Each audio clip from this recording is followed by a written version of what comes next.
We always ask the question of Texans, is our property taxes a significant burden to you and your family? And it always runs about 70% say yes. Yeah. This year, for the first time, we got up over 80% of Texans now say that property taxes are a significant burden for their family. I mean, 70% is already high. Right. Yeah. Yeah. So this is basically everybody. I don't know for, maybe just, super rich people but even then they're still paying the most in property taxes. But yeah, property taxes is a real burden.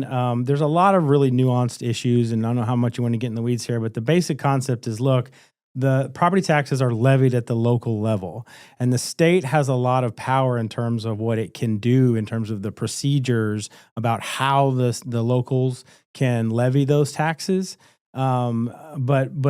But generally, it's hard to get at because the state does not have a property tax. It's not like the state levies a 5% tax and it can lower it to 3% and say, okay, we fixed it. What the state really has to do is buy off the property taxes, and so or phase out. So in other words, if the state can give the locals a bunch of money, that way they can replace the money that they normally would take from you in your property taxes with the money that they're getting from the state. The problem is that the locals know that relief is coming, and they just keep the money, or they raise the taxes to the same level.